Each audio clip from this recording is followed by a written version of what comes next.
제 친엄마가 살인자래요. 아니야. 아니야. 억울한 누명을 쓰고 30년 만에 출소한 죄수번호 1216번 서혜순. 뉴스 속 재벌 며느리를 본 순간 심장이 멎었습니다. 연골이 접힌 별 모양 귀, 3살 때 헤어진 딸 예원이 분명했습니다. 애수는 신분을 바꿔 딸집 가정부로 들어갔습니다. 딸의 눈에서 눈물이 흘렀습니다. 이상해요. 이모님 품이 엄마 품 같아요. 더 기막힌 건 손녀였습니다. 낯을 가리던 아이마저 애순을 보자 덥석 품에 안긴 것입니다. 도대체 애순이 감옥에 가야 했던 이유는 무엇일까요? 그리고 이 모녀에게 펼쳐질 충격적인 이야기는 무엇일까요? 사연 시작 전 구독과 좋아요로 함께 해주세요. 육중한 교도소 철문이 삐걱거리며 열렸습니다. 30년 만에 맞이하는 바깥 세상의 햇살이 너무도 부셨죠. 애수는 자신도 모르게 손을 들어 얼굴을 가렸습니다. 회색빛 담벼락 안에서 형광등 불빛만 보며 사가버린 눈이 적응하는 데는 한참이 걸렸어요. 1216번 고생했어. 나가선 죄짓지 말고 살아. 교도관이 건넨 낡은 보따리를 받아든 애순의 손이 덜덜 떨렸습니다. 30년 전 눈에 넣어도 안 아플 딸을 떼어놓고 끌려올 때 입었던 유행 지난 옷가지 몇 벌과 얼마 되지 않는 영치금이 전부였거든요. 손등에 붉어진 핏줄과 거칠게 갈라진 손금이 잃어버린 세월의 무게를 고스란히 보여주고 있었습니다. 교도소 정문 앞은 출소자를 맞이하는 가족들로 북적였습니다. 두부를 입에 넣어주는 노모, 남편을 끌어안고 오는 아내의 통곡 소리가 여기저기서 터져나왔죠. 하지만 애순을 반기는 사람은 아무도 없었습니다.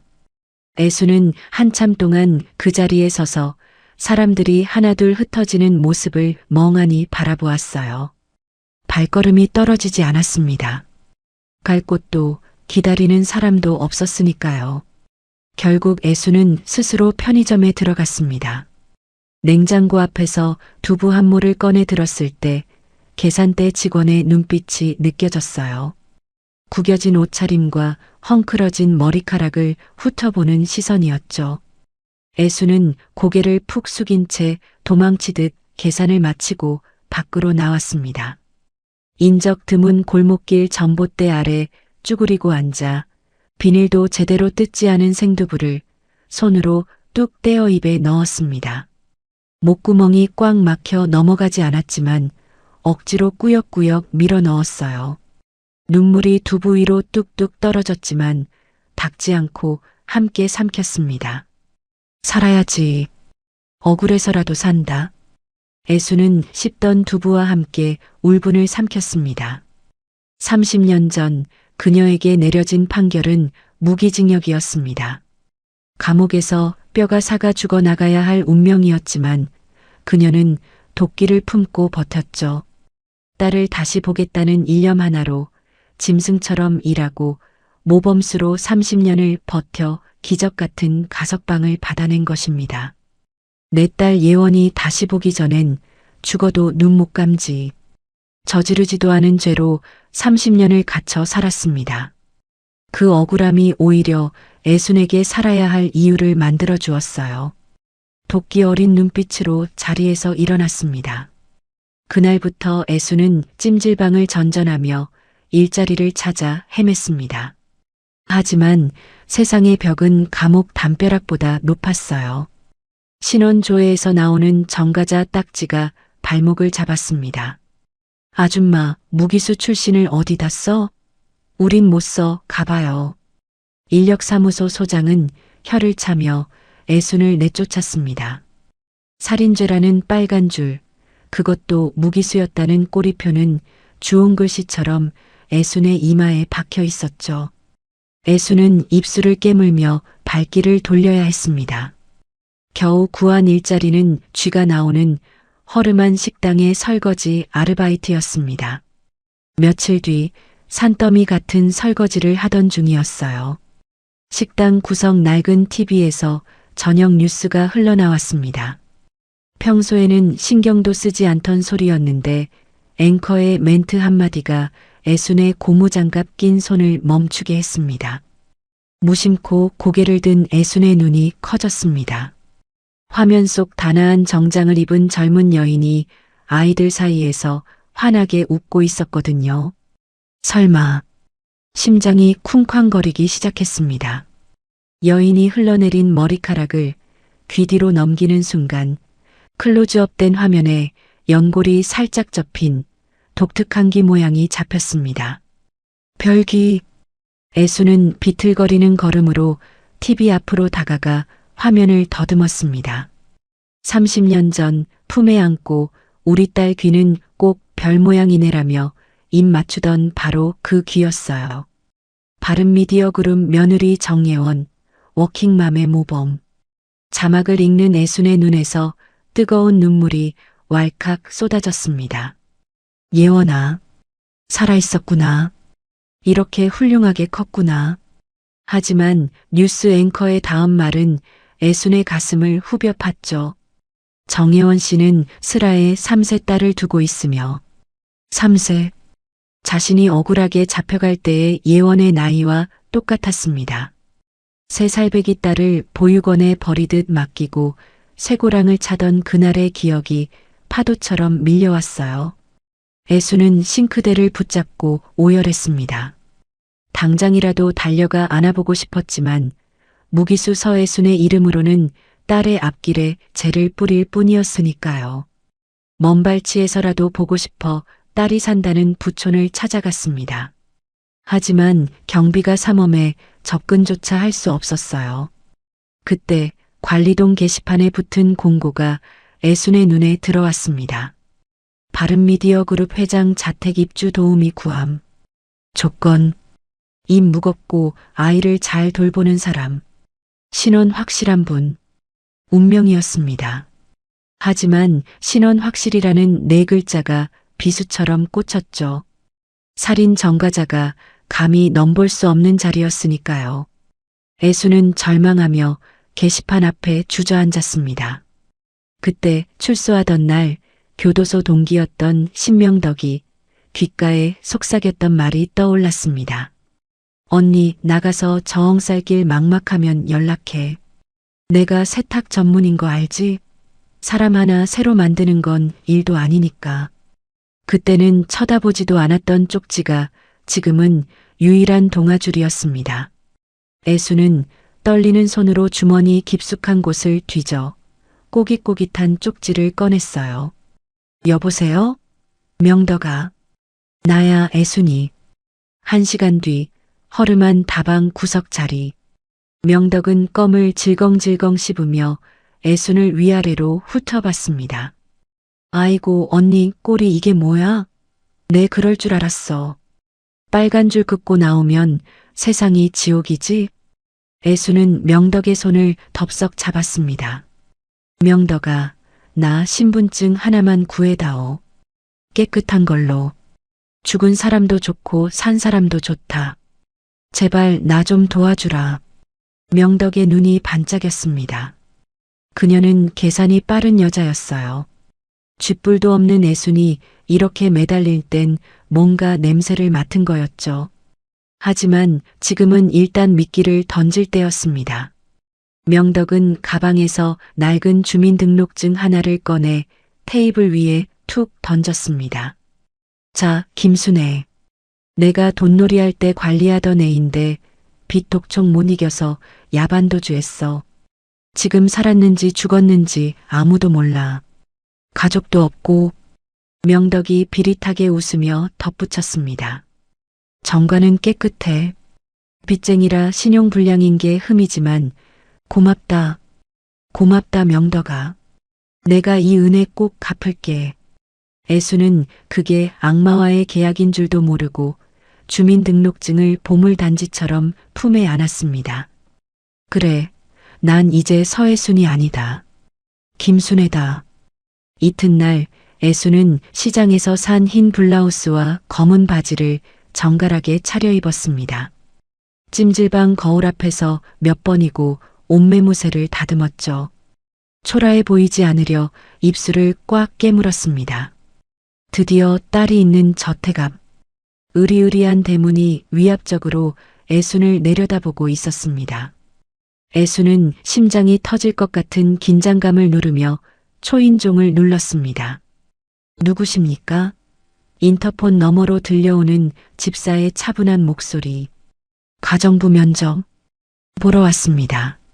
잠시 후 찰칵하는 소리와 함께 육중한 대문이 열렸습니다. 애순에게는 그 소리가 마치 천국으로 들어가는 소리이자 훗날 닥쳐올 파란을 예고하는 운명의 신호탄처럼 들렸죠. 애순은 떨리는 다리에 힘을 주며 딸과 손녀가 있는 그 문 안으로 첫 발을 내디뎠습니다. 집사의 안내를 받아 들어간 거실은 애순이 평생 구경조차 해본 적 없는 딴 세상이었습니다. 천장까지 닿을 듯한 커다란 창문으로 햇살이 쏟아져 들어왔고 바닥은 거울처럼 반짝여서 낡은 구두를 신은 발을 들이기조차 죄스러울 지경이었죠. 그 한가운데 소파에 바른 미디어 그룹 도미경 회장이 앉아 있었습니다. 단정하게 빗어올린 머리에 은퇴 안경, 찻잔에서 피어오르는 김조차 그녀의 서슬퍼런 귀에 눌려 조용히 흩어지는 것 같았습니다. 미경은 안경 너머 애순을 위아래로 천천히 훑어보았습니다. 애순은 그 시선에 온몸이 굳어지는 것 같았습니다. 교양 있고 빈틈없는 기업 회장의 아우라가 방 안 가득 퍼져 있었어요. 숨 쉬는 것조차 조심스러웠습니다. 앉으세요. 제가 시간 낭비하는 걸 싫어해서 용건만 간단히 합시다. 차분하지만 뼈가 있는 말투였어요. 애순은 땀으로 젖은 등을 꼿꼿이 세우고 의자 끝에 엉덩이를 살짝 걸쳤습니다. 미경이 테이블 위에 놓인 이력서를 집어들었어요. 이력서는 잘 봤습니다. 나이가 좀 있으시네요. 우리 집 일은 생각보다 고됩니다. 버틸 수 있겠습니까? 네, 회장님. 몸 쓰는 일은 자신 있습니다. 뼈가 부서져도 합니다. 애순이 떨리는 목소리를 감추며 또박또박 대답했습니다. 미경은 표정 변화 없이 고개를 한번 끄덕이더니 가장 중요한 본론을 꺼냈습니다. 이 일은 입이 무거워야 합니다. 사생활도 없다고 봐야 해요. 간의 일이 밖으로 나가면 안 됩니다. 애순은 속으로 깊이 숨을 들이마셨습니다. 밤새 연습한 대답이었어요. 남편은 일찍 죽었습니다. 딸이 하나 있는데 연락 안 하고 산지 오래입니다. 제가 못나서 연이 끊겼습니다. 애순은 밤새 연습한 거짓말을, 아니 씁쓸한 진심을 담아 대답했습니다. 그래서 저는 오갈 데도 없고 이 집에만 헌신할 수 있습니다. 도미경의 눈매가 가늘어졌습니다. 일단 신분증 주세요. 애순의 심장이 쿵 하고 내려앉았습니다. 올 것이 왔구나. 애순은 떨리는 손을 감추려 했으며 주머니에서 김순애의 주민등록증을 꺼내 테이블 위에 조심스레 올려놓았습니다. 도미경은 턱짓으로 옆에 있던 비서를 불렀습니다. 비서실장, 지금 당장 조에 돌려봐. 비서가 신분증을 받아들고 어딘가로 전화를 걸기 시작했습니다. 네, 주민등록번호 불러드립니다. 1초가 1년 같은 침묵이 흘렀습니다. 애순은 마른 침을 삼켰습니다. 등줄기에 식은 땀이 줄줄 흘러내렸죠. 제발, 명덕아, 네 말이 맞아야 한다. 만약 여기서 가짜인 게 들통나면 딸 얼굴은커녕 경찰서로 직행할 판이었습니다. 애순은 무릎을 쥐어뜯을 듯 꽉 움켜쥐고 속으로 빌고 또 빌었습니다. 잠시 후 비서가 전화를 끊고 미경에게 보고했습니다. 회장님, 특이사항 없습니다. 그제야 애순은 참았던 숨을 몰래 내쉬었습니다. 미경의 표정이 한결 부드러워졌습니다. 공고를 보셨으면 아실 거예요. 아기 돌보는 일이 주된 업무 중 하나라서 일단 며느리가 원해야 합니다. 그때였습니다. 2층에서 칭얼거리는 아이의 소리와 함께 누군가 계단을 내려오는 소리가 들렸습니다. 어머니, 할인이가 또 새로 오신 이모님을 거부하네요. 젊은 여자가 3살배기 아이를 안고 쩔쩔매며 내려오고 있었습니다. 순간 애순의 눈동자가 흔들렸습니다. 숨이 멎는 것 같았죠. 30년 만에 실물로 보는 딸 예원이었습니다. TV 화면보다 훨씬 야위어 보이는 얼굴. 눈 밑엔 짙은 그늘이 져 있었지만 눈매와 코는 30년 전 헤어질 때의 그 모습 그대로였습니다. 내 새끼, 예원아. 당장이라도 달려가 엄마 왔다고 소리치고 싶었지만 애수는 허벅지를 꼬집으며 참았습니다. 지금 자신은 엄마가 아니라 가정부 김순애여야 했으니까요. 엄마 품에 안긴 손녀 할인이는 자지러지게 울며 발버둥을 쳤습니다. 싫어. 가. 저리 가. 낯가림이 심한 아이는 낯선 사람만 보면 경기를 일으킬 정도였습니다. 미경이 혀를 찼습니다. 벌써 도우미만 3명째 내보냈는데 어쩜 좋니? 예원이 울상이 되어 아이를 달래려 했지만 소용없었습니다. 그때 애순의 몸이 저절로 움직였습니다. 본능이었습니다. 30년 전 감옥에 가기 전날 밤까지 어린 예원을 업어재우던 그 몸의 기억. 아가, 이리 온. 애수는 무릎을 꿇고 할인이와 눈높이를 맞췄습니다. 그리고 아주 오래된 그러나 한 번도 잊은 적 없는 부드러운 억양으로 말을 건넸습니다. 우르르 까꿍, 우리 아기씨. 할미. 아니, 이 아줌마가 안아줄까? 기적 같은 일이 벌어졌습니다. 악을 쓰며 울던 할인이가 거짓말처럼 울음을 뚝 그친 겁니다. 아이는 눈물 그렁그렁한 눈으로 애순의 깊게 패인 주름진 눈을 빤히 쳐다보았습니다. 말로 설명할 수 없는 핏줄의 당김, 본능적인 안도감이 아이에게 전해진 걸까요? 할인이가 고사리 같은 손을 뻗어 애순의 허름한 블라우스 자락을 꽉 쥐었습니다. 그러더니 덥석 애순의 품에 안겼습니다. 예원과 미경은 입을 다물지 못했습니다. 세상에, 할인이가 처음 보는 사람한테 안기다니. 예원이 믿기지 않는다는 듯 중얼거렸습니다. 애수는 익숙한 솜씨로 아이를 업고 등을 토닥였습니다. 아이에게서 나는 달큰한 사탕 냄새와 따뜻한 체온이 애순의 가슴을 파고들었습니다. 코끝이 시큰해지며 눈물이 핑 돌았지만 애수는 아이를 어르는 척하며 몰래 눈물을 훔쳤습니다. 자장자장 우리 아기. 할인이는 애순의 등에서 편안함을 느끼며 이내 새근새근 잠이 들었습니다. 예원이 간절한 눈빛으로 시어머니를 바라보았습니다. 어머니, 이분으로 해요. 할인이가 좋아하잖아요. 저도. 이모님 인상이 참 편하네요. 왠지 낯설지가 않아요. 낯설지가 않다. 그 말에 애순의 가슴이 덜컥 내려앉았습니다. 미경은 잠든 손녀를 보며 잠시 고민하더니 안경을 고쳐 썼습니다. 신원도 깨끗하고 애도 잘 봐주시고 빠른 시일 내에 근무 시작하시죠. 하지만 정식 채용은 아닙니다. 일주일 동안 지켜보고 결정하죠. 우리 집 기준 높은 거 아시죠? 애수는 90도로 허리를 숙여 인사했습니다. 감사합니다. 회장님, 사모님, 제 목숨처럼 모시겠습니다.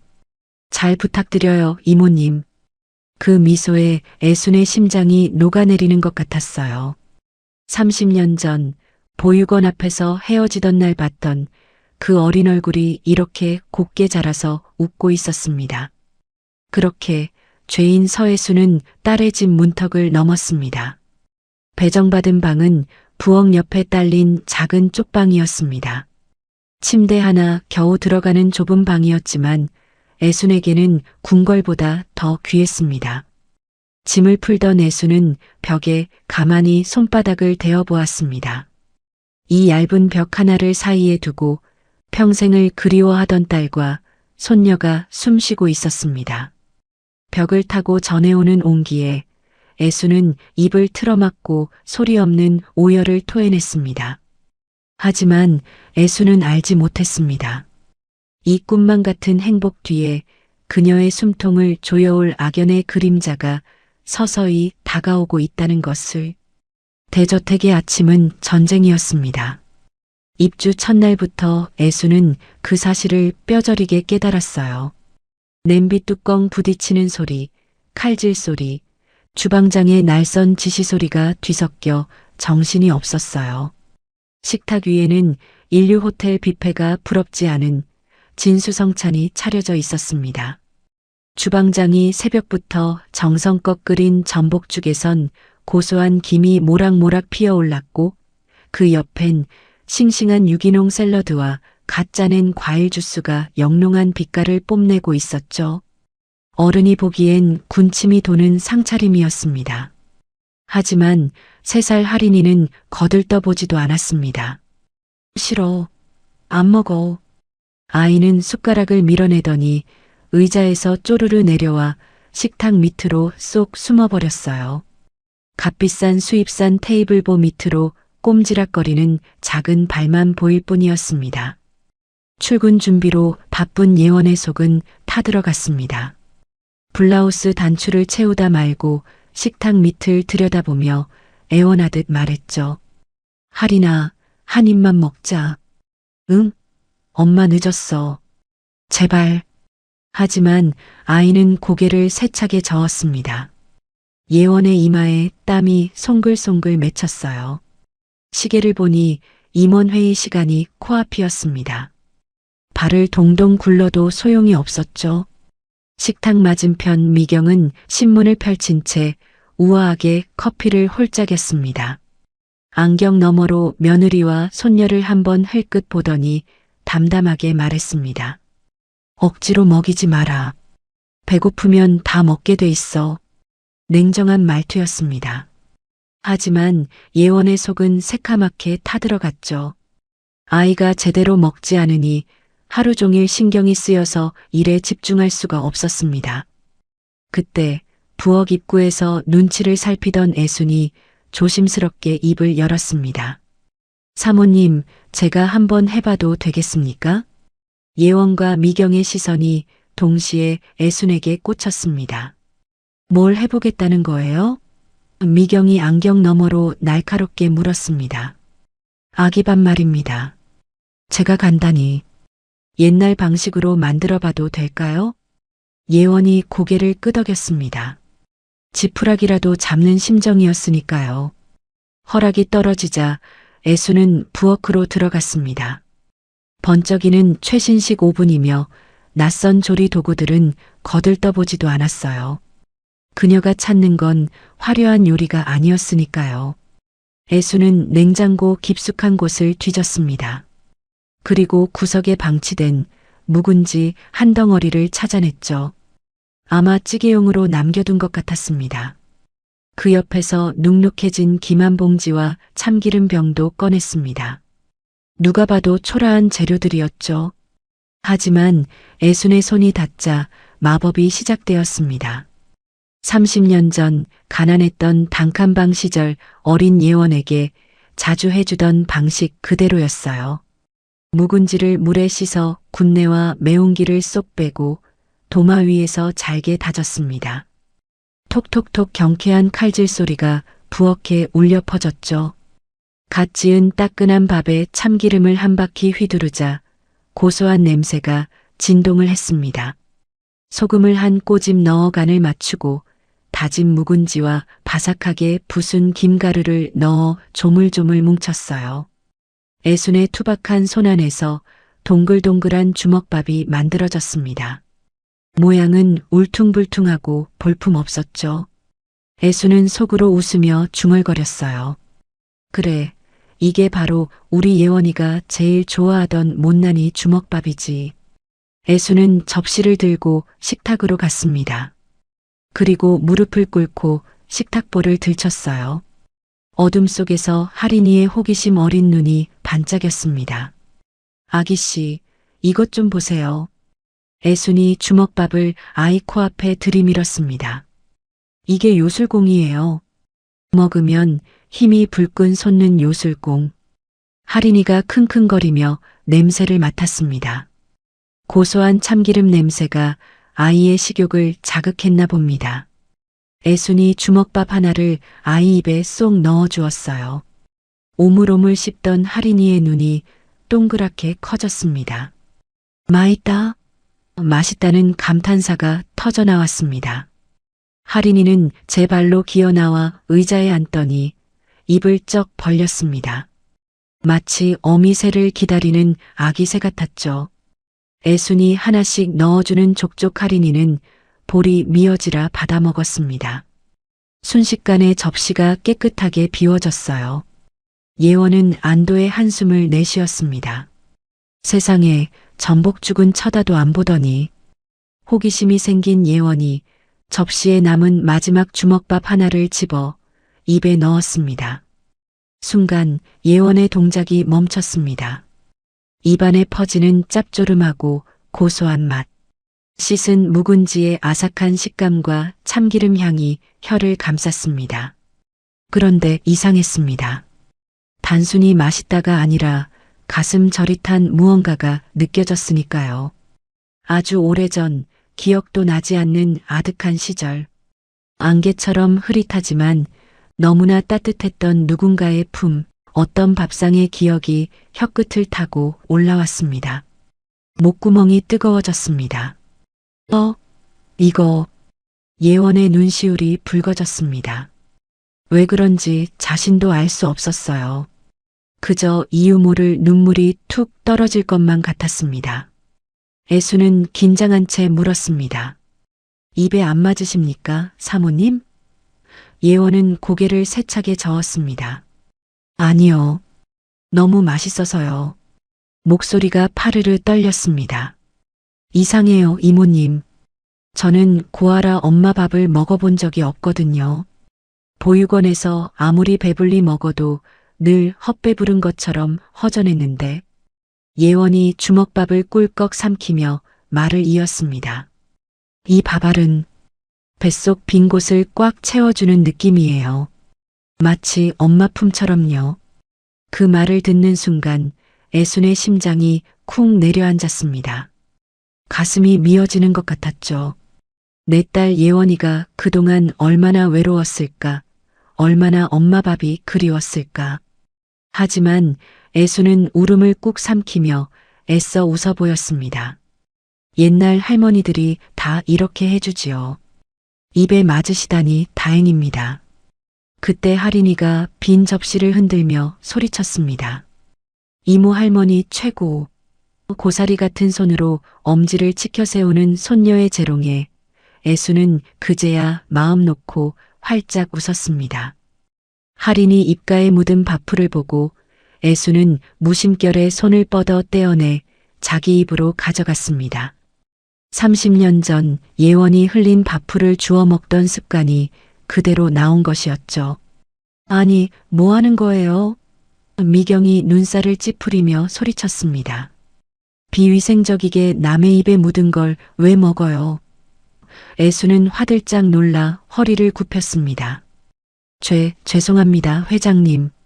시골 버릇이라서 저도 모르게. 식은땀이 등을 타고 흘렀습니다. 하지만 예원이 손을 저으며 말했습니다. 괜찮아요, 어머니. 저도 할인이 밥풀 떼어 먹는 걸요. 예원이 애순을 보며 따뜻하게 미소 지었습니다. 진짜 할머니 같고 정감 있어 좋네요. 진짜 할머니. 그 말이 애순의 가슴에 비수처럼, 아니 꽃처럼 꽂혔습니다. 맞아요. 내가 진짜 할머니예요. 하지만 차마 그 말을 입 밖에 낼 수는 없었죠. 예원이 출근할 시간이 되었습니다. 애수는 현관까지 따라 나가 구두를 가지런히 놓아주었죠. 다녀오세요, 사모님. 할인이는 제가 잘 돌볼 테니 걱정 마세요. 잘 부탁드려요, 이모님. 문이 닫히고 애수는 부엌으로 돌아왔습니다. 식탁 위에는 예원이 먹다 흘린 주먹밥 부스러기가 몇 알 남아 있었습니다. 애수는 그 작은 밥알들을 손바닥에 모았습니다. 그리고 떨리는 손으로 입에 털어넣으며 소리 죽여 오열했습니다. 딸과 손녀가 맛있게 먹어준 그 밥알이 30년의 한을 녹여주는 것만 같았거든요. 내 새끼, 입맛은 안 변했구나. 주먹밥 하나로 이어진 모녀의 끈. 애수는 이 비밀스러운 행복이 부디 오래가기를 간절히 기도했습니다. 하지만 운명은 그리 호락호락하지 않았습니다. 검은 그림자가 서서히 저택을 향해 다가오고 있었으니까요. 어느덧 한 달이 흘렀습니다. 미경의 까다로운 눈초리 아래서 온갖 테스트를 통과하고 애수는 마침내 정식 채용이 되었어요. 첫 월급날 통장에 찍힌 숫자를 보며 애수는 가슴이 뭉클해졌습니다. 평생 이렇게 두둑한 돈을 만져본 적이 없었거든요. 교도소에서 나올 때 손에 쥔 영치금이 전부였던 사람에게 이 돈은 기적 같았습니다. 오늘은 특별히 할인이에게 줄 간식을 사려고 재래시장으로 향했습니다. 북적이는 사람들 사이를 걸으며 이것저것 구경하는 재미가 쏠쏠했습니다. 시장 입구에 들어서자 붕어빵 굽는 고소한 냄새가 코끝을 간지렸습니다. 노릇노릇하게 구워지는 붕어빵을 보니 할인이 생각이 절로 났어요. 우리 아기씨, 이거 주면 눈이 동그라지겠지. 붕어빵 가게 앞에서 지갑을 꺼내는데 갑자기 누군가 애순의 어깨를 확 낚아챘어요. 어이, 1216번. 돈 벌었으면 수수료는 줘야지. 익숙하면서도 소름 끼치는 목소리. 애순의 손이 허공에서 멈췄습니다. 1216번. 그건 애순의 수감번호였어요. 심장이 쿵 하고 내려앉았습니다. 뒤를 돌아보니 한 달 전 다방에서 신분증을 건네줬던 명덕이 비열하게 웃으며 서 있었습니다. 뭐야? 네가 여기 왜? 애순이 사색이 되어 뒷걸음질 쳤습니다. 명덕은 애순을 자연스럽게 골목 구석으로 밀어붙였어요. 왜긴, 내가 준 신분증이 제 역할 잘하고 있나 궁금해서 왔지. 근데 언니 아주 대박을 쳤더라. 명덕이 핸드폰을 꺼내 사진 한 장을 코앞에 들이밀었습니다. 애순이 바른미디어 그룹 저택 대문을 열고 들어가는 모습이 찍혀 있었어요. 내가 김순의 민증 그냥 줬겠어? 난 내가 물건 대준 사람들 어디서 뭐하고 사는지 다 관리하거든. 명덕이 애순의 새 옷을 손가락으로 튕기며 빈정거렸습니다. 다들 식당이나 여간발이 전전하는데 우리 언니만 으리으리한 재벌 회장님 댁으로 기어들어가대? 냄새가 나잖아. 돈 냄새가. 애수는 입술이 바짝 말랐습니다. 신분증을 받을 때부터 호랑이 굴에 발을 들인 셈이었던 겁니다. 명덕아, 제발. 나 그냥 조용히 밥벌이하고 사는 거야. 그냥 가게 해줘. 하지만 명덕은 멈추지 않았습니다. 뱀 같은 눈으로 애순의 귓가에 속삭였죠. 비릿한 술 냄새가 확 끼쳤습니다. 그래서 내가 그 집 호구 조사를 좀 더 해봤지. 근데 그 집 며느리 이름이 정예원이고 고아 출신이라대. 애순의 심장이 쿵 하고 내려앉았습니다. 어디서 많이 듣던 이름이다 싶었어. 언니가 감방에서 잠꼬대할 때마다 부르던 이름, 내 딸 예원이, 우리 예원이. 그거랑 똑같아서. 아니야. 애순의 목소리가 갈라졌어요. 그런 거 아니야. 아니긴 뭐가 아니야. 명덕이 킬킬 웃었습니다. 그 웃음소리가 좁은 골목에서 메아리 쳤어요. 30년 전 헤어진 딸 이름이랑 똑같고 나이도 딱 맞아떨어지고 살인자 엄마가 신분 세탁하고 몰래 가정부로 들어갔다? 와, 내가 여기저기 미끼를 던졌는데 애순 언니 네가 역대급 대박을 물을 줄이야. 애순의 다리에서 힘이 쭉 빠졌습니다. 무릎이 꺾이며 주저앉을 뻔했어요.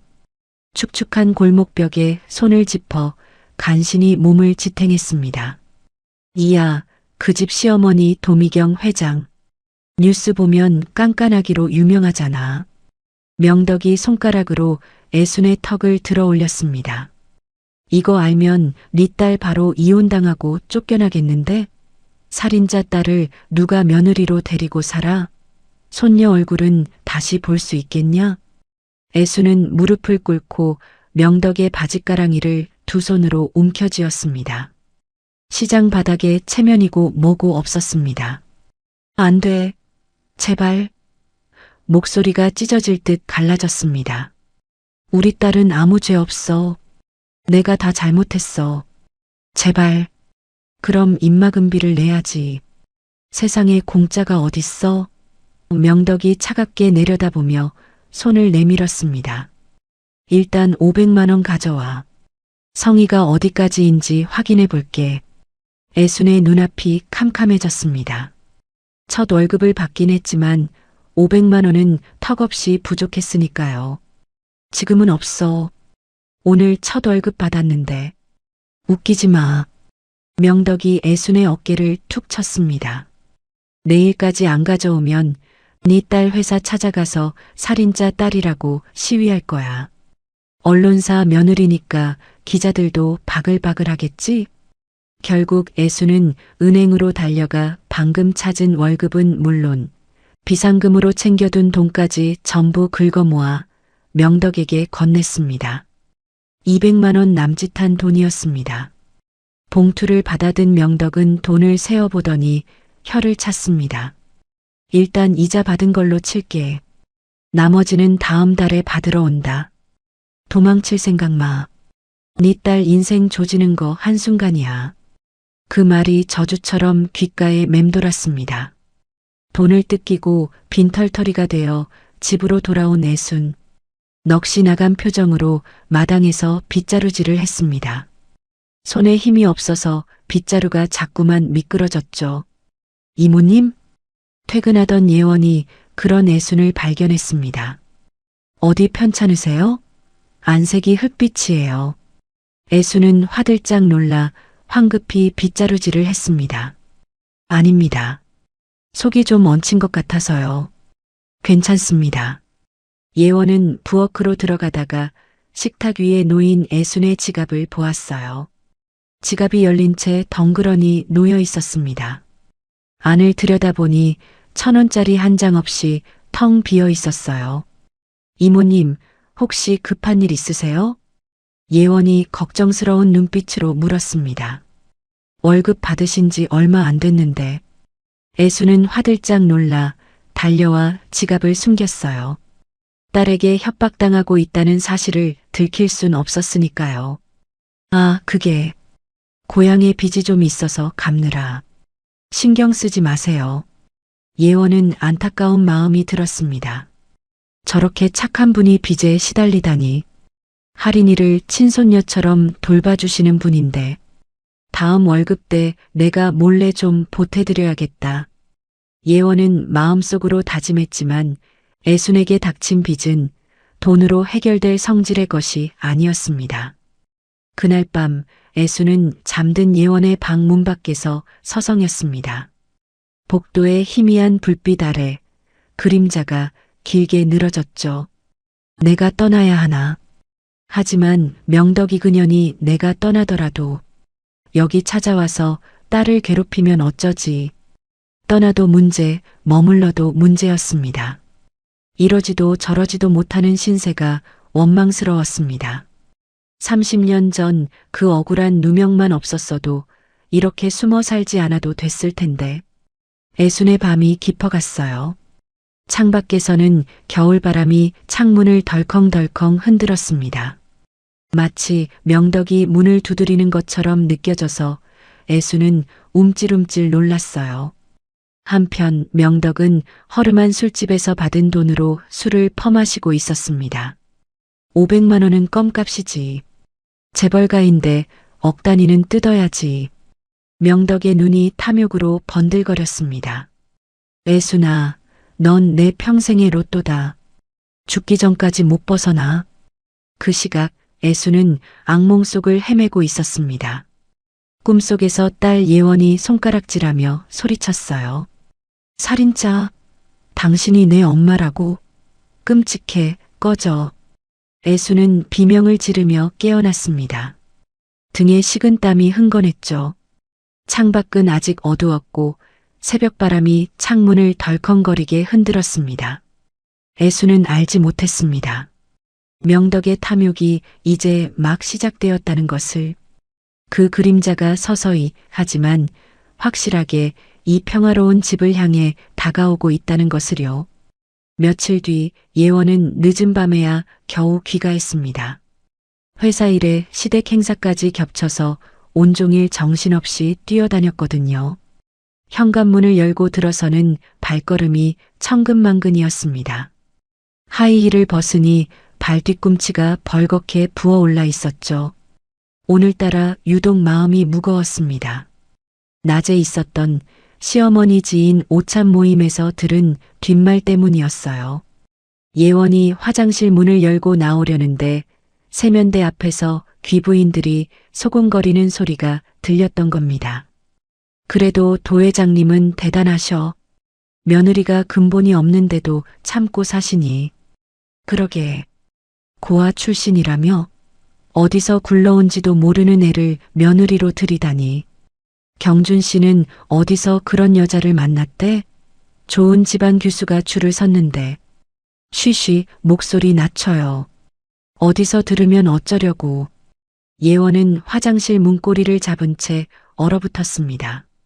맥박이 요동치고 얼굴이 화끈거렸죠. 그 사람들이 나갈 때까지 숨죽이고 서 있어야 했던 자신이 너무 비참했습니다. 모두가 잠든 밤 예원은 침대에 누워도 잠이 오지 않았습니다. 결국 거실로 나와 소파에 앉아 어둠 속에서 한숨만 푹푹 내쉬었죠. 가슴에 돌덩이가 얹힌 듯 답답했습니다. 그때 복도에서 발소리가 들렸어요. 잠기가 밝은 애순이 거실 불빛을 보고 나온 것이었습니다. 사모님 안 주무시고 뭐 하세요? 예원이 고개를 들었어요. 눈물로 얼룩진 얼굴이 드러났습니다. 애수는 그 모습에 심장이 덜컥 내려앉았어요. 속이 답답해서요. 예원이 힘없이 대답했습니다. 술은 마시지 않았지만 맨정신이라 오히려 더 괴로웠어요. 취하면 잊을 수라도 있을 텐데. 애수는 말없이 부엌으로 갔습니다. 대추와 생강을 듬뿍 넣고 차를 끓였죠. 물이 끓기 시작하자 달콤하고 알싸한 향기가 거실을 채웠습니다. 30년 전 어린 예원이 잠 못 이루고 울 때마다 끓여주던 바로 그 차였습니다. 이거 드시면 잠이 좀 올 겁니다. 예원은 따뜻한 찻잔을 두 손으로 감싸 쥐었습니다. 온기가 손바닥을 타고 가슴으로 전해지자 참았던 감정이 툭 터졌습니다. 이모님은 참 따뜻해요. 예원의 목소리가 물기에 젖어 갈라졌습니다. 우리 엄마라면 얼마나 좋을까요? 그 말에 애순의 심장이 멎는 듯 했습니다. 목구멍이 막혀서 아무 말도 나오지 않았어요. 그저 예원 곁에 조심스럽게 앉았습니다. 웃기죠? 예원이 자조적으로 웃었어요. 날 버린 친엄마 얼굴은 기억도 안 나는데 남인 이모님 품이 더 그립다는 게. 애순의 손이 떨렸습니다. 용기를 내어 조심스럽게 물었어요. 친어머니가 보고 싶지 않으세요? 피치 못할 사정이 있었을 텐데. 순간 예원의 표정이 싸늘하게 굳었습니다. 따뜻했던 눈빛이 얼음장처럼 차가워졌어요. 사정이요? 무슨 사정이요? 예원의 목소리가 날카로워졌습니다. 사람 죽이고 깜빵 간 게 사정인가요? 보육원 기록을 몰래 봤을 때도 신문 스크랩에도 똑똑히 적혀 있었어요. 애순의 얼굴에서 핏기가 싹 빠졌어요. 절 낳아준 여자는 범죄자예요. 그것도 살인자라고요. 예원이 마음속 깊은 독을 뱉어냈습니다. 끔찍해요. 전 제 몸에 그 여자 피가 흐른다는 게 너무 싫어요. 소름이 끼쳐요. 예원의 눈에 다시 눈물이 고였어요. 그래서 더 완벽하게 살려고 흠 잡히지 않으려고 발버둥 치는 거예요. 살인자의 딸이라는 게 들킬까봐 매일매일 무서워요. 딸의 말 한마디 한마디가 애순의 심장을 난도질했습니다. 숨을 쉴 수가 없었어요. 하지만 내색할 수 없었습니다. 손톱이 손바닥을 파고들도록 주먹을 꽉 쥐었어요. 예원이 애순을 올려다보았습니다. 눈물에 젖은 눈이 아이처럼 연약해 보였어요. 이모님도 제가 더러우세요? 살인자의 딸이라서? 애순은 울음을 꾹꾹 삼키며 단호하게 말했습니다. 아닙니다. 목소리가 떨렸지만 눈빛만은 흔들리지 않았어요. 사모님은 귀한 분입니다. 그 누구보다 깨끗하고 훌륭한 분입니다. 그리고 애수는 딸의 고통을 덜어주기 위해 자신의 존재를 부정하기로 했습니다. 맞습니다. 자식 버리고 죄 지은 애미는 애미 자격도 없습니다. 목소리가 갈라졌어요. 잊으세요. 죽었다 생각하세요. 그런 사람은 없는 겁니다. 자기 입으로 자신을 죽이는 순간 애순의 눈에서 눈물이 주르륵 흘러내렸습니다. 다행히 예원은 고개를 숙이고 있어 그 눈물을 보지 못했죠. 이모님 말씀이 맞아요. 예원이 고개를 끄덕였습니다. 잊어야죠.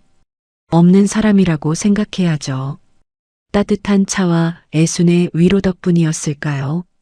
긴장이 풀린 예원의 고개가 스르르 옆으로 기울었습니다.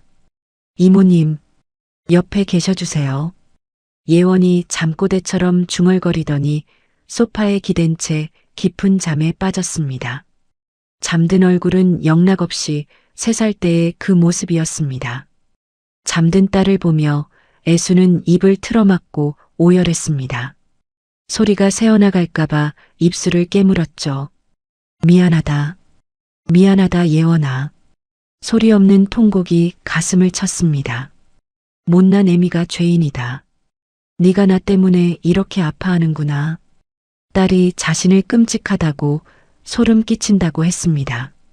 그 말이 비수가 되어 심장에 박혔지만 원망할 수는 없었습니다. 모든 게 제 탓이었으니까요. 애수는 방에서 담요를 가져와 예원의 어깨를 덮어주었습니다. 그리고 소파 옆에 무릎을 꿇고 앉아 30년 전 불러주던 자장가를 아주 작은 목소리로 흥얼거렸습니다. 잘 자라 우리 아가. 앞마당과 뒷동산에.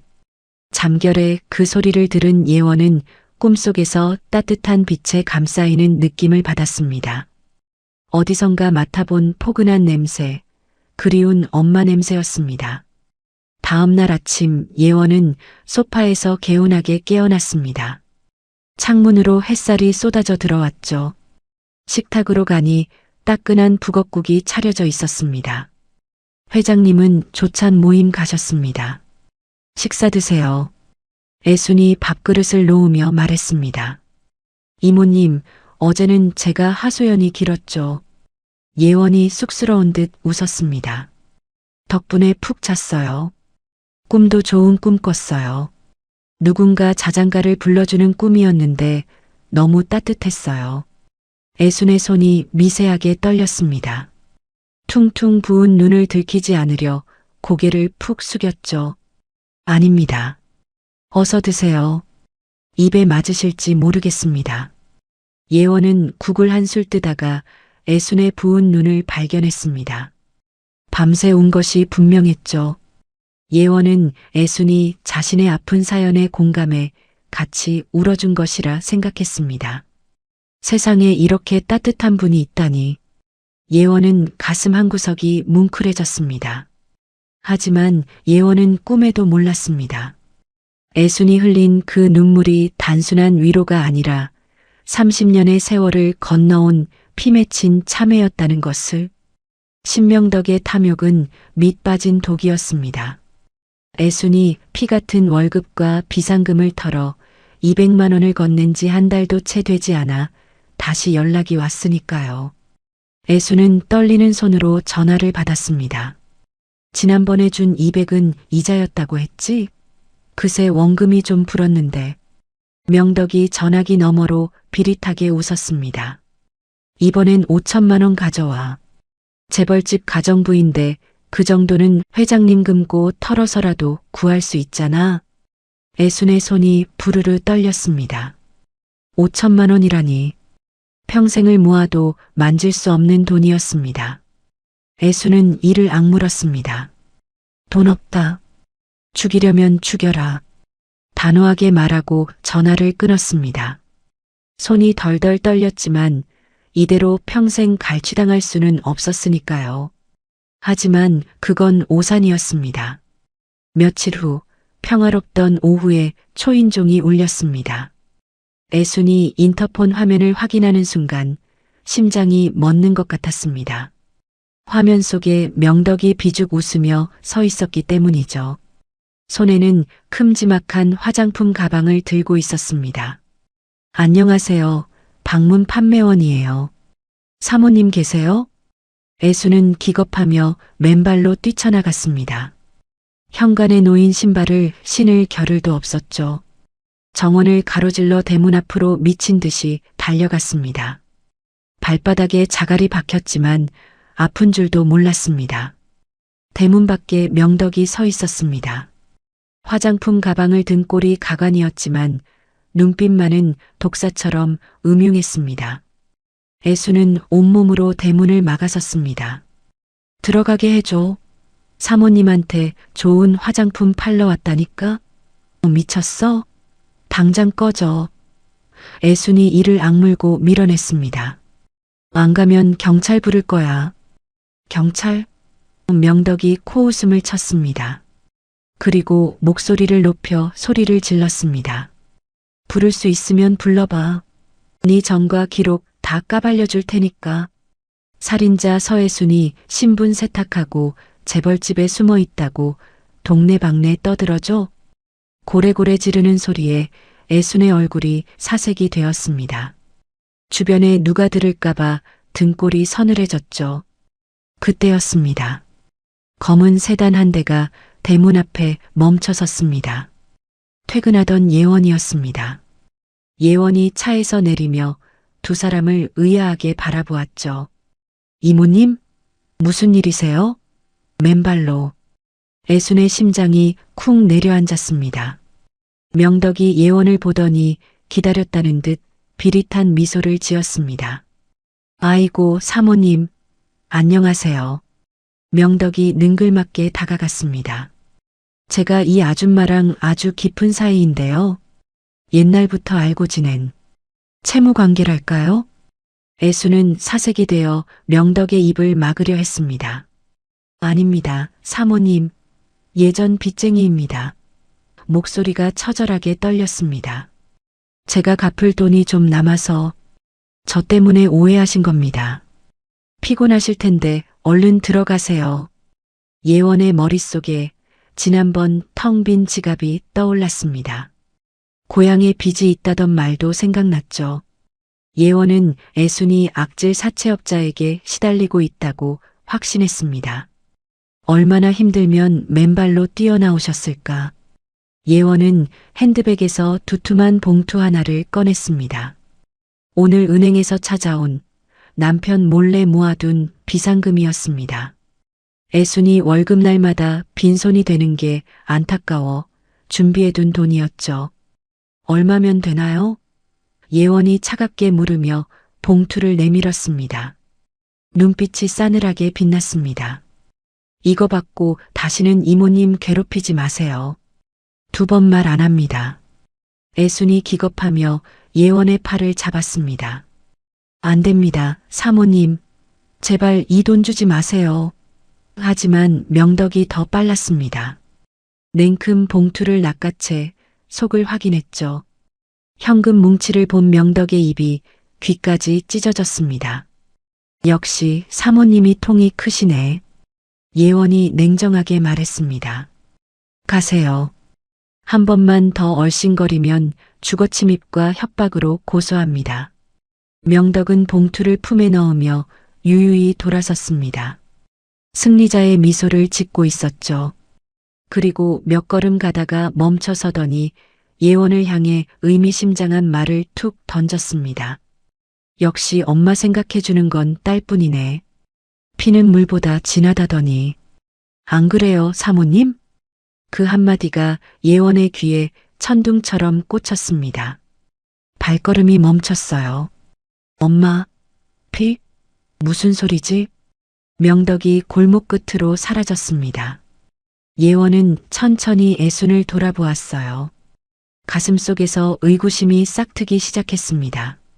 이모님, 예원의 목소리가 낮아졌어요. 방금 저 여자가 한 말이 무슨 뜻이에요? 엄마라니요? 애순은 시선을 피했습니다. 땅만 바라보며 대답했어요. 목소리가 떨렸습니다. 저 여자가 미쳐서 헛소리한 겁니다. 정신이 온전치 않아요. 신경 쓰지 마세요. 하지만 예원의 의심은 걷잡을 수 없이 커졌습니다. 애순의 헌신적인 태도, 그리움이 느껴지던 주먹밥 맛, 어디선가 들어본 것 같은 자장가. 처음 만났을 때부터 유독 자신에게 잘해주던 눈빛, 할인이를 핏줄처럼 아끼던 모습, 그리고 방금 명덕이 던진 말. 모든 조각들이 머릿속에서 뒤엉키더니 퍼즐이 맞춰지듯 하나씩 연결되기 시작했습니다. 그날 밤 예원은 잠들지 못하고 침대에서 뒤척였습니다. 천장을 바라보며 명덕의 말을 수백 번 되뇌었죠. 엄마 생각해주는 건 딸뿐. 아무리 생각해도 머리가 어지러웠습니다. 설마 하는 생각이 자꾸만 고개를 들었으니까요. 결국 목이 말라 물을 마시러 나왔습니다. 복도를 걷는데 애순의 방에서 옅은 불빛이 새어나왔습니다. 문틈 사이로 가느다란 빗줄기와 함께 작은 말소리가 들렸죠. 궁금증을 참을 수 없었습니다. 예원은 숨을 죽이고 방문 가까이 다가갔습니다. 문에 귀를 가까이 대자 애순의 목소리가 또렷하게 들렸습니다. 명덕아, 제발. 애순의 떨리는 목소리였습니다. 울먹이고 있었죠. 내 딸은 건드리지 마. 내가 다 할게. 돈이든 뭐든 다 할 테니까. 예원이는 아무것도 몰라야 해. 제발. 예원은 그 자리에서 얼어붙었습니다. 숨이 턱 막혔어요. 내 딸, 예원? 지금 뭐라고 하는 거야? 믿을 수 없는 진실이 망치처럼 머리를 때렸습니다. 예원은 두 손으로 입을 틀어막았습니다. 비명이 새어나갈 것 같았거든요. 온몸이 사시나무 떨듯 떨렸습니다. 배신감과 충격, 그리고 공포가 쓰나미처럼 밀려왔습니다. 따뜻하다고 믿었던 품이 살인자의 품이었다니. 위로해준다고 생각했던 손이 사람 죽인 손이었다니. 어젯밤 죽은 사람 취급하라고 했던 게 자기 얘기였어? 모든 기억이 필름처럼 스쳐 지나갔습니다. 주먹밥을 먹고 왜 그리운 맛이 났는지, 자장가가 왜 익숙했는지, 그녀가 왜 그토록 자신에게 헌신적이었는지, 모든 것이 이해되었습니다. 그리고 며칠 전 자신이 애순에게 했던 말이 떠올랐습니다. 친엄마가 끔찍하게 싫어요. 소름 끼쳐요. 그 말을 듣고도 묵묵히 받아내던 애순의 표정이 떠오르자 예원은 소름이 돋았습니다. 예원은 떨리는 몸을 가누며 자신의 방으로 도망쳤습니다. 발소리가 나지 않도록 벽을 짚으며 걸었죠. 문을 닫고 등을 기댄 채 바닥에 주저앉았습니다. 머릿속이 하얗게 타버린 것 같았습니다. 눈물이 볼을 타고 흘러내렸습니다. 하지만 그게 슬픔 때문인지 분노 때문인지 배신감 때문인지 알 수 없었습니다. 모든 감정이 뒤엉켜서 구분이 되지 않았으니까요. 예원은 무릎을 끌어안고 뜬 눈으로 밤을 지새웠습니다. 창밖이 서서히 밝아오고 있었지만 예원의 마음은 칠흑 같은 어둠이었습니다. 그리고 아침이 밝자 예원은 결심했습니다. 오늘 끝장을 보겠다. 내 눈으로 직접 확인하고 내 손으로 끊어내겠다. 더 이상 속으면서 살 수는 없었습니다. 다음 날 아침 저택에는 살얼음판 같은 정적만이 감돌았습니다. 미경이 일찍 외출한 사이 예원은 뜬 눈으로 밤을 지새운 차가운 얼굴로 부엌으로 향했습니다. 식탁 위에는 여느 때처럼 애순이 정성껏 차린 아침상이 놓여 있었죠. 김이 모락모락 나는 쌀밥과 맑은 북엇국. 예원은 그 따뜻한 밥상을 보며 입술을 깨물었습니다. 이모님, 잠깐 앉아보세요. 애수는 행주질을 하다가 멈칫했습니다. 예원의 목소리가 평소와 달리 서늘했기 때문입니다. 네, 사모님. 무슨 일이십니까? 애순이 젖은 손을 앞치마에 닦으며 식탁 앞에 섰습니다. 예원은 애순을 똑바로 쳐다보며 물었습니다. 당신, 애순의 손이 멈췄습니다. 정체가 뭐야? 진짜 김순애 맞아? 아니면 서애순이야? 잠시 정적이 흘렀습니다. 예원이 한 걸음 다가섰어요. 우리 엄마냐고. 예원의 목소리가 파르르 떨렸습니다. 애순에 들려있던 행주가 툭 떨어졌습니다. 애순은 숨이 멎는 것 같았습니다. 예원의 경멸 어린 눈빛을 본 순간 모든 것이 들통났음을 직감했죠. 어떻게 알았지? 애순의 머릿속이 하얗게 변했습니다. 당장이라도 무릎 꿇고 그래, 내가 네 엄마다. 미안하다. 라고 빌고 싶었습니다. 딸의 손을 잡고 펑펑 울고 싶었습니다. 하지만 그럴 수 없었습니다. 여기서 내가 엄마라고 인정하면 예원이는 평생 살인자의 딸이라는 꼬리표를 달고 살게 된다. 시댁에서도 쫓겨날지 모른다. 내 더러운 죄가 딸의 인생까지 망칠 순 없어. 애수는 입술을 꽉 깨물어 피 맛을 삼켰습니다. 정을 떼야 한다. 내가 천하의 쓰레기가 되어야 한다. 그래야 예원이가 나를 찾지 않고 미련 없이 저 화려한 세상에서 잘 살 수 있다. 애수는 눈빛에서 온기를 싹 지워버렸습니다. 그리고 30년 전 딸을 버리고 떠날 때보다 더 독한 가면을 썼습니다. 차갑고 탐욕스러운 눈빛으로 돌변했죠. 그래, 용케 알았네. 맞다. 내가 네 애미 서애순이다. 애순이 뻔뻔하게 고개를 쳐들며 대답했습니다. 예원은 배신감에 치를 떨었습니다. 목적이 뭐야? 날 버리고 갔으면 잘 살기나 하지. 왜 이제 와서 내 앞에 나타난 거야?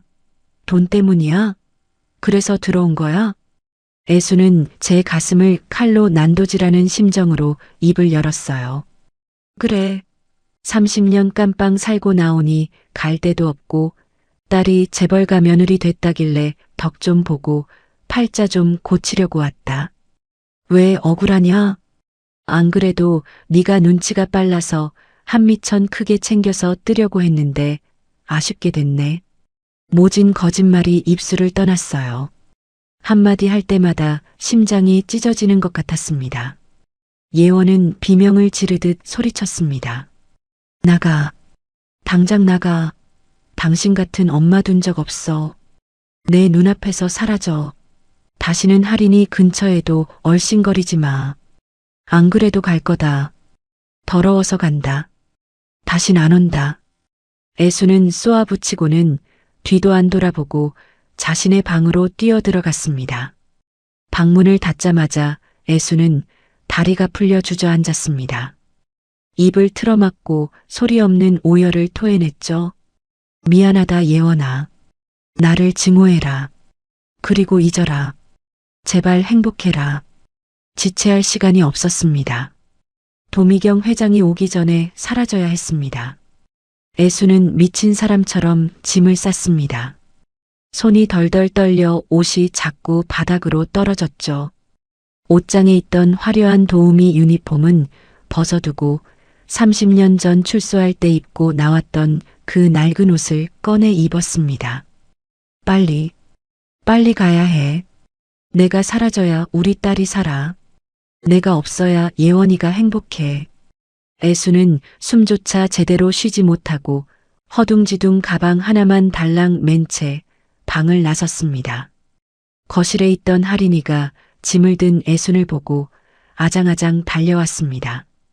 이모 할미, 어디가? 나도 갈래.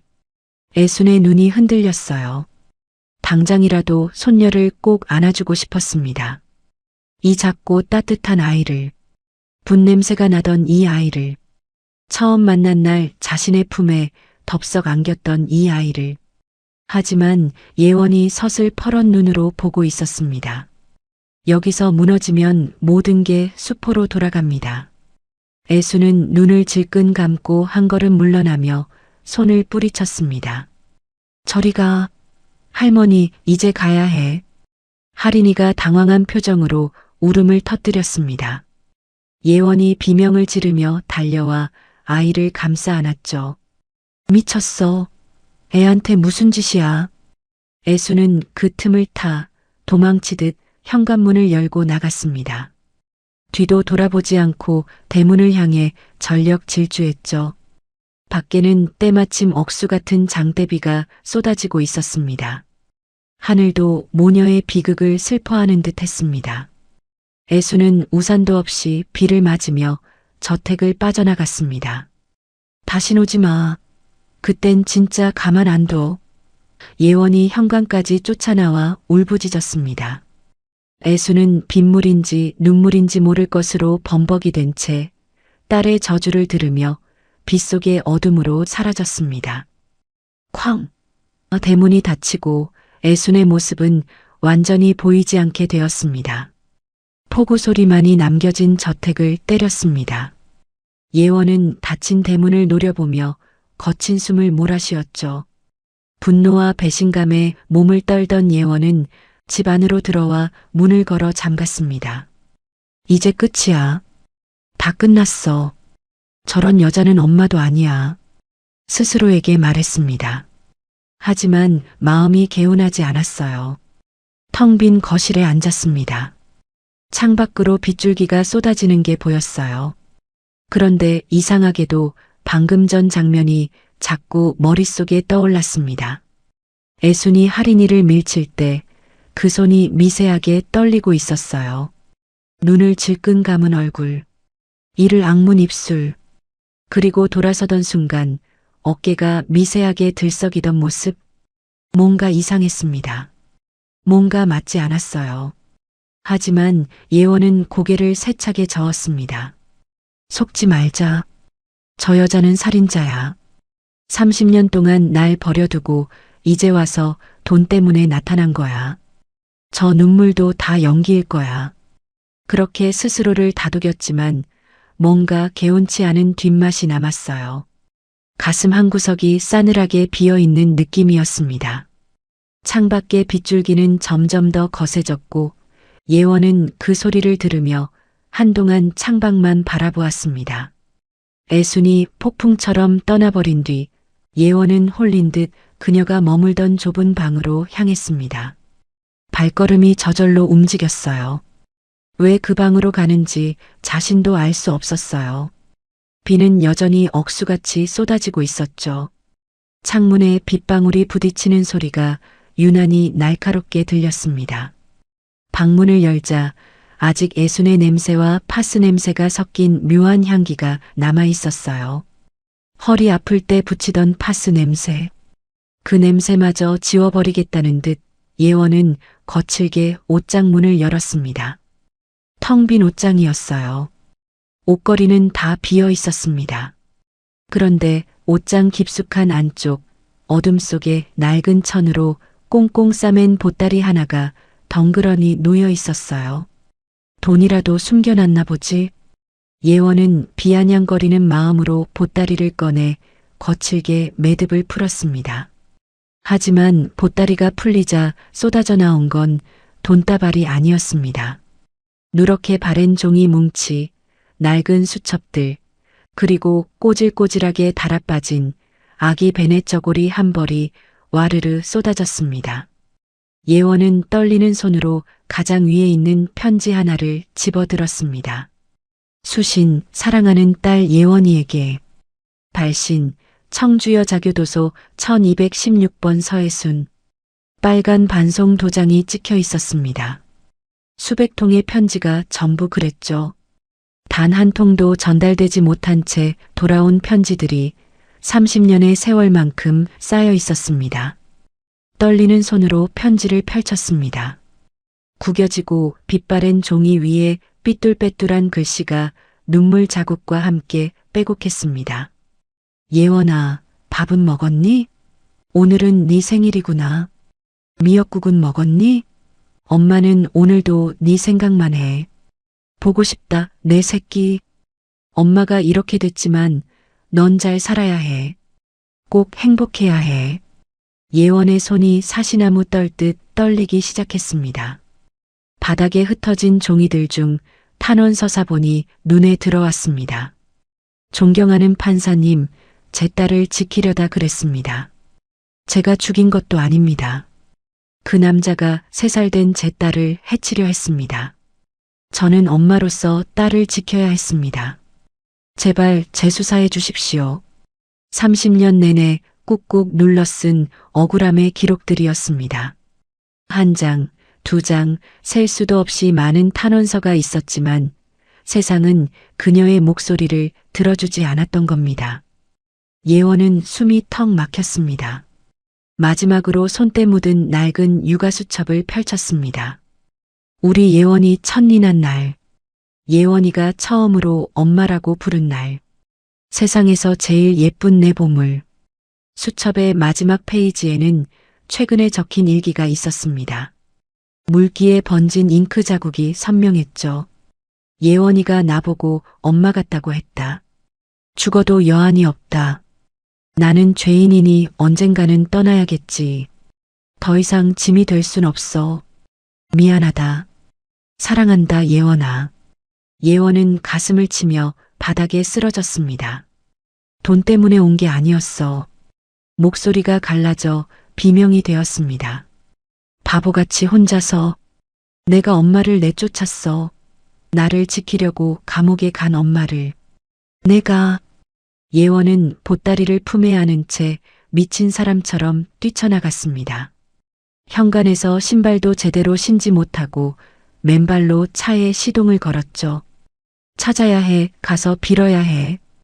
폭우가 쏟아지는 밤이었습니다. 예원의 차가 빗길을 갈랐습니다. 와이퍼가 쉴 새 없이 움직여도 앞이 보이지 않을 만큼 비가 퍼부었죠. 터미널로 향하는 국도변. 가로등 불빛 아래 우산도 없이 비를 맞으며 절뚝거리는 애순의 처량한 뒷모습이 보였습니다. 낡은 보따리 하나를 짊어진 너무나 작고 초라한 뒷모습. 엄마. 예원이 급브레이크를 밟았습니다. 차가 빗길에 미끄러지며 갓길에 멈춰 섰습니다. 엄마, 가지마. 내가 잘못했어. 그 소리에 애순이 뒤를 돌아보았습니다. 예원아, 오지마. 위험해. 돌아가. 예원이 엄마에게 가기 위해 도로로 발을 내디딘 순간이었습니다. 맞은편에서 빗길에 미끄러진 승용차 한 대가 굉음을 내며 예원을 덮쳤습니다. 헤드라이트 불빛이 예원의 눈을 찔렀습니다. 안 돼. 애순이 몸을 날리려 했지만 늦었습니다. 쾅! 둔탁한 충격음과 함께 예원이 시야에서 사라졌습니다. 예원아. 애순의 처절한 비명이 빗소리를 뚫고 울려 퍼졌습니다. 애순은 비틀거리며 달려가 정신을 잃은 예원을 끌어안았습니다. 안 돼. 눈 떠, 예원아. 엄마야. 제발 눈 떠. 애순은 딸을 품에 안은 채 절규했습니다. 하늘이 무너져 내린 것 같았습니다. 병원 응급실 복도. 연락을 받은 남편 경준과 시어머니 미경이 사색이 되어 달려왔습니다. 예원아. 수술실 앞 빨간 불이 켜져 있었습니다. 의사가 심각한 표정으로 나왔어요. 비장 파열로 인한 복강 내 출혈이 너무 심합니다. 환자분 혈액형이 희귀한 RH-O형이라 당장 수혈할 재고가 없습니다. 의사의 목소리가 다급해졌습니다. 폭우 때문에 혈액 배송 차량도 고립됐습니다. 당장 수혈하지 않으면 쇼크사가 옵니다. 가족분들 중에 같은 혈액형 없습니까? 경준과 미경은 절망에 빠졌습니다. 저희는 A형이랑 B형입니다. 제발 살려주세요. 돈은 얼마든지 드릴 테니 제발. 미경마저 다리가 풀려 주저앉았습니다. 천하의 재벌 회장도 죽음 앞에서는 무력했습니다. 골든타임이 지나가는 절체절명의 순간이었습니다. 구석에서 젖은 옷을 입고 덜덜 떨고 있던 애순이 의료진의 팔을 거칠게 낚아챘습니다. 접니다. 제 피 뽑으세요. 애순의 눈이 광기로 번들거렸습니다. 제가 RH-5형입니다. 당장 수혈해 주세요. 의료진이 당황했습니다. 환자분과 혈액형이 같으신가요? 확실합니까? 응급교차 검사만 하고 바로 들어갑니다. 다급해진 애수는 옆에 시어머니와 사위가 있다는 것도 잊은 채 울부짖었습니다. 확실합니다. 내가 이 아이 애미입니다. 내가 낳았어요. 제발 내 피 뽑아요. 어서. 그 순간 미경과 경준의 표정이 경악으로 굳어졌습니다. 미경이 떨리는 입술로 물었습니다. 지금 뭐라고 했나? 자네가 애미라니?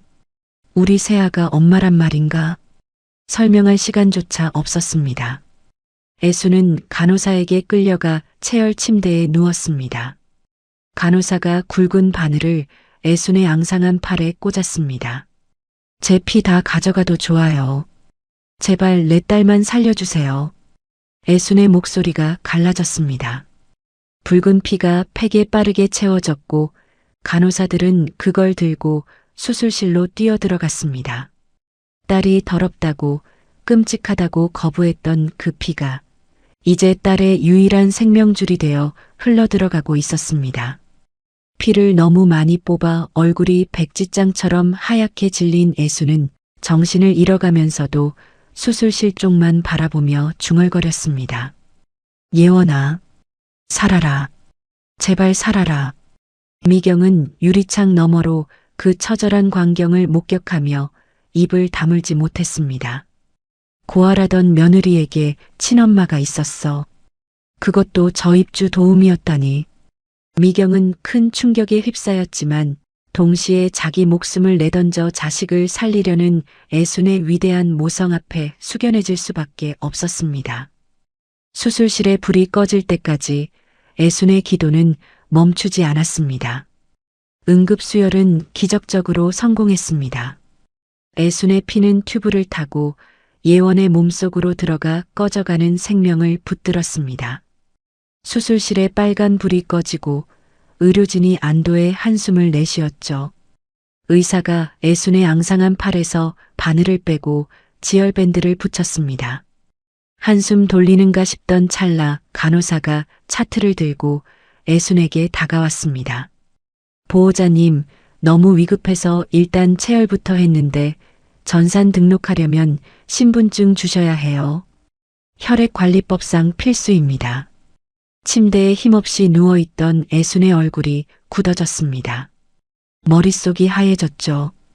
이제 와서 위조된 김순의 주민등록증을 내밀면 방금 들어간 피의 주인이 바뀐 셈이 되어 더 큰 문제가 생길 판이었습니다. 게다가 바로 옆에는 미경이 서슬 퍼런 눈으로 지켜보고 있었으니까요.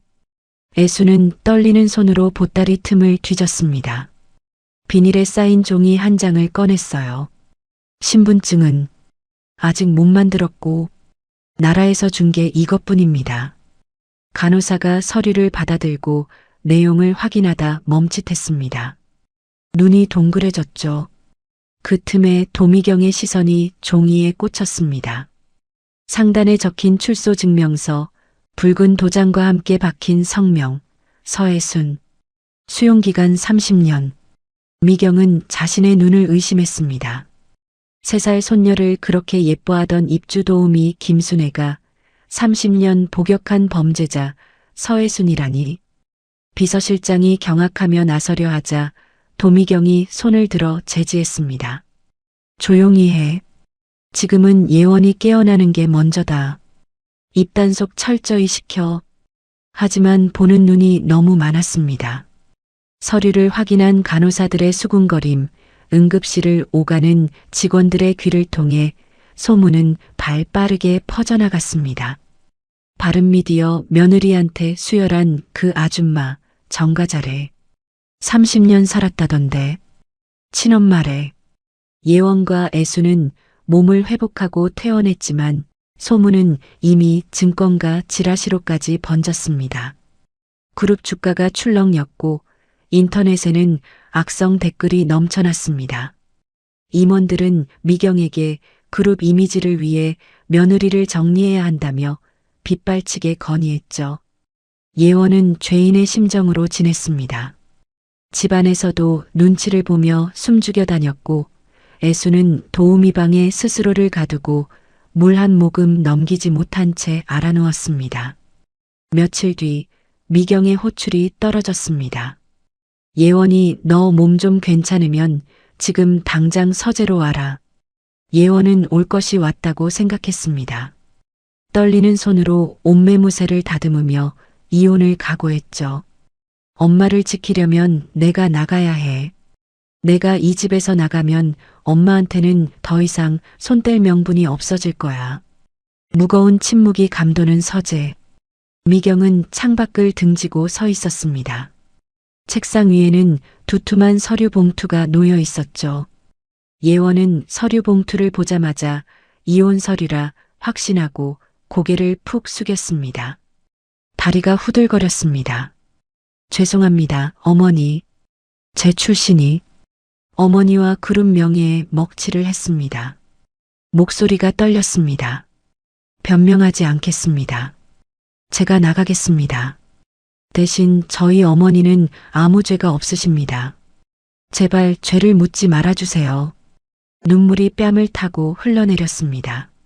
하지만 미경은 서류 봉투를 던지는 대신 김이 모락모락 나는 따뜻한 모가차 한 잔을 예원의 앞으로 쓱 밀었어요. 마셔라. 놀란 가슴 진정시키는 데는 이게 최고다. 예원이 놀란 눈으로 쳐다보았습니다. 미경이 천천히 안경을 벗으며 말했어요. 병원에서 다 봤다. 네 애미가 내민 그 증명서. 30년을 복역한 자. 맞더구나. 미경의 목소리는 차갑지만 눈빛은 흔들리고 있었습니다. 하지만 나는 동시에 봤다. 제 치부를 만천하에 까발리면서까지 자식 살리겠다고 팔 걷어붙이는 그 눈빛을. 미경이 창가로 걸어가며 말을 이었어요. 그건 흉악범이 아니라 그냥 딸을 사랑하는 어미였다. 나도 자식을 키워봐서 안다. 저런 눈빛은 연기로 안 돼. 미경이 봉투를 열었습니다. 그 안에는 이혼 서류가 아니라 30년 전 살인사건 재조사 보고서가 들어 있었어요. 예원의 눈이 휘둥그레졌습니다.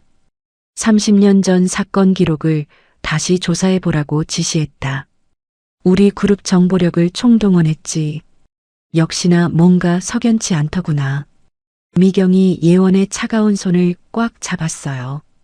그 손길이 투박하지만 바위처럼 든든했습니다. 도망가지 마라. 넌 내 며느리고 바른미디어 그룹의 안주인이다. 미경의 눈빛이 단호했어요. 하지만 지금 넌 재벌가 며느리이기 이전에 억울한 엄마의 딸이어야 해. 가서 어머니 모셔와라. 최고의 변호인단은 내가 붙여주마. 바른그룹 법무팀, 이럴 때 쓰라고 있는 거다.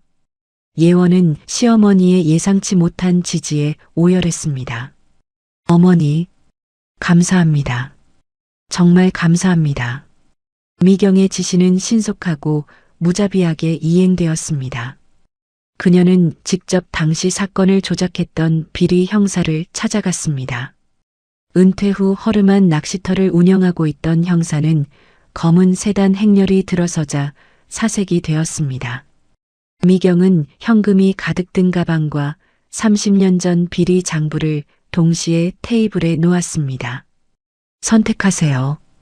사실대로 증언하고 평생 먹고 살 돈을 받든지 아니면 손주들 보는 앞에서 감옥에 가시든지. 미경의 눈빛이 차갑게 빛났습니다. 형사는 미경의 서슬퍼런 기세에 눌려 무릎을 꿇고 자백했습니다. 주름진 얼굴에 식은땀이 흘러내렸어요. 잘못했습니다. 그때 위에서 시키는 대로 조작했습니다. 그 여자는 살인자가 아니었습니다. 드디어 재심 공판이 열렸습니다. 법정에는 긴장감이 흘렀어요. 피고인석에 앉은 58세의 서혜수는 30년 전처럼 떨고 있었습니다. 손을 무릎 위에 가지런히 모으고 고개를 숙였어요. 하지만 이번엔 혼자가 아니었습니다. 방청석 맨 앞줄에 예원과 미경, 사위 경준이 든든하게 지키고 앉아 있었어요. 애순이 고개를 들어 방청석을 바라볼 때마다 예원이 힘내라는 눈빛을 보내주었습니다. 대한민국 최고 로펌의 변호사들이 검찰의 논리를 조목조목 반박했어요. 결정적으로 애순이 살인을 저지르지 않았다는 증거도 확보했죠. 증인으로 나온 비리 형사의 양심 선언도 법정을 뒤흔들었습니다. 판사가 판결문을 읽어 내려갔어요. 애순의 심장이 쿵쿵 뛰었습니다. 30년을 기다렸던 순간이었어요. 피고인 서혜수는 당시 급박한 위험에서 자녀를 보호하기 위해 부득이하게 저항한 점이 인정된다. 따라서 본 재판부는 원심을 파기하고 피고인 서혜순에게 무죄를 선고한다. 탕, 탕, 탕. 의사봉 소리가 울렸습니다. 판결이 내려지는 순간 법정은 눈물바다가 되었어요. 애수는 다리에 힘이 풀려 주저앉았습니다. 예원이 뛰어와 엄마를 끌어안았어요. 엄마, 이제 됐어. 예원의 외침이 법정을 울렸습니다. 미경도 손수건으로 눈가를 훔치며 흐뭇한 미소를 지었어요. 그녀의 결단이 한 가정을 살렸습니다. 법정 밖으로 나오는 길 수많은 기자가 몰려들었어요. 카메라 플래시가 쉴 새 없이 터졌습니다. 마이크가 사방에서 들이밀어졌어요. 예원은 더 이상 엄마를 숨기지 않았습니다. 당당하게 엄마의 손을 높이 치켜들며 말했어요. 제 어머니는 죄인이 아닙니다. 30년 전 3살이었던 저를 목숨 걸고 지켜낸 영웅입니다. 기자들의 질문이 쏟아졌지만 예원은 흔들리지 않았습니다. 애수는 고개를 들고 세상의 빛을 마주했습니다. 카메라 플래시가 터졌지만 이제는 두렵지 않았습니다. 딸이 손을 꽉 잡아주고 있었으니까요. 그날 저녁 미경은 애순을 정식으로 식사에 초대했습니다. 사돈, 그동안 고생 많으셨습니다. 이제 편하게 지내세요. 애순은 뜨거운 밥 한 숟가락을 입에 넣었습니다. 목에 걸려있던 가시가 비로소 빠져나감을 느꼈습니다. 밥이 이렇게 맛있었던 적이 없었습니다. 애수는 딸과 사돈의 손을 맞잡으며 태어나 처음으로 내일이 기다려지는 밤을 맞이했습니다. 몇 달 후 대저택 별채. 따사로운 햇살이 정원 가득 쏟아지고 있었습니다. 봄바람이 살랑살랑 불어왔어요. 애순이 텃밭에서 상추와 고추를 가꾸고 있었습니다. 흙을 만지는 손길이 정성스러웠어요. 얼굴에는 평온함이 가득했어요. 이렇게 따뜻한 햇살 아래서 텃밭을 가꾸는 게 꿈만 같았습니다. 할머니, 할인이가 아장아장 뛰어왔습니다.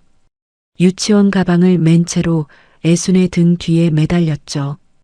이제는 누구보다 할머니 껌딱지였습니다. 오냐, 우리 강아지. 유치원 잘 다녀왔어? 애수는 흙 묻은 손을 툭툭 털고 할인이를 번쩍 안아 올렸습니다. 아이의 웃음소리가 마당에 울려 퍼졌습니다. 퇴근한 예원이 웃으며 다가왔습니다. 엄마, 무리하지 말라니까. 텃밭 일은 나중에 기사님 시켜. 아이고, 이 정도는 일도 아니다. 내 손주 먹일 건데 내가 해야지. 애순의 얼굴에는 더 이상 그늘이 없었습니다. 저녁 식사 시간. 미경, 경준, 예원, 할인, 그리고 애순이 모두 한 식탁에 둘러앉았습니다. 식탁에는 애순표 못난이 주먹밥과 미경이 좋아하는 궁중 갈비찜이 나란히 올라와 있었습니다. 두 어머니의 손맛이 어우러진 진정한 화합의 밥상이었죠. 미경이 주먹밥 하나를 집어먹으며 말했습니다. 사돈, 이 주먹밥은 언제 먹어도 별미예요. 비법 좀 알려주세요. 애수는 수줍게 웃으며 손사래를 쳤습니다. 회장님 입맛에 맞으시다니 영광입니다. 비법은 없고 그냥 손맛이지요. 식사 도중이었습니다. 갑자기 예원이 수저를 놓더니 입을 틀어막았습니다. 욱! 모두가 놀라서 예원을 쳐다보았습니다. 경준이 안색이 변하며 물었죠. 여보, 왜 그래? 어디 아파? 예원은 괜찮다는 듯 손을 저으며 수줍게 미소 지었습니다. 그리고 가방에서 초음파 사진 한 장을 꺼내 식탁 위에 올려놓았습니다. 사실은 둘째가 생겼어요. 구주래요. 식탁은 순식간에 정적에 휩싸였다가 곧이어 환호성으로 가득 찼습니다. 정말이냐? 경사났구나. 경사났어. 미경이 손뼉을 치며 기뻐했습니다. 할인이는 나 동생 생겨? 라며 눈을 동그랗게 떴죠. 애수는 감격하여 눈물을 글썽였습니다. 아이고 세상에. 고맙다. 정말 고맙다. 새로운 생명의 소식은 과거의 아픔이 완전히 치유되었음을 알리는 신호탄과도 같았습니다. 경준이 들뜬 목소리로 말했습니다. 장모님, 다음 주 가족여행, 태교 여행 겸해서 가시죠. 여권 나오셨죠? 애수는 장모님이라는 호칭이 아직도 꿈만 같았습니다. 내가 가도 되는 건가? 사돈 어른도 가시는데 폐가 되지 않을까? 예원이 애순의 손을 꼭 잡았습니다. 무슨 소리야? 엄마 없이 무슨 재미로 가? 엄마가 제일 중요하지. 할인이도 거들었습니다. 맞아. 할머니랑 비행기 탈 거야. 그날 밤 애수는 자신의 방에서 새 육아 수첩을 펼쳤습니다. 30년 전 낡은 수첩 대신 예원이 사준 예쁜 꽃무늬 수첩이었습니다. 오늘 예원이가 둘째 소식을 전했다. 나는 세상에서 제일 행복한 할머니다. 30년 전 감옥 차가운 바닥에서 빌고 또 빌었던 소원이 이루어졌다. 예원이 들어와 애순의 어깨를 주물러 주었습니다. 엄마 낳아줘서 고마워. 그리고 나 포기하지 않고 끝까지 지켜줘서 고마워. 예원의 목소리가 따뜻했습니다. 애수는 딸의 손을 잡고 창밖을 바라보았습니다. 창밖에는 둥근 보름달이 환하게 떠 있었죠. 30년 전 쇠창살 너머로 보며 눈물 흘리던 그 달이었습니다. 하지만 지금은 전혀 다르게 보였습니다. 내가 더 고맙다. 이렇게 살아줘서, 내 딸로 있어줘서. 애수는 마음속으로 젊고 가여웠던 자신에게 말을 건넸습니다. 애순아, 고생했다. 잘 버텼다. 이제 행복만 하자. 며칠 뒤 인천공항 출국장. 애수는 생전 처음 받아본 여권을 가슴에 꼭 품고 있었습니다. 옆에는 짐가방을 든 경준과 할인이의 손을 잡은 미경이 서 있었습니다. 사돈 갑시다. 비행기 놓치겠어요. 미경이 활짝 웃으며 애순을 바라보았습니다. 네, 회장님. 애순은 출국장을 향해 발걸음을 옮겼습니다. 눈부신 하늘길이 활짝 열려 있었습니다. 핏줄은 끈질기고 모성은 위대합니다. 돌아온 어머니와 딸의 잃어버린 30년은 이제부터 채워갈 사랑으로 충분할 것입니다. 애수는 공항 천창을 올려다보았습니다. 구름 한 점 없이 맑았습니다. 마치 자신의 마음처럼 30년 동안 먹구름이 가득했던 하늘이 드디어 개었습니다. 엄마, 빨리 와. 먼저 걸어가던 예원이 뒤를 돌아보며 손짓했습니다. 애수는 환하게 웃으며 딸을 향해 힘차게 걸어갔습니다. 한 걸음 한 걸음 행복을 향해서. 오늘 이야기를 끝까지 들어주셔서 감사합니다. 어디에서 이야기를 듣고 계신지 댓글로 남겨주시면 한 분 한 분 반갑게 인사드리겠습니다. 오늘도 행복하시고 건강한 하루 보내시길 간절히 바랍니다.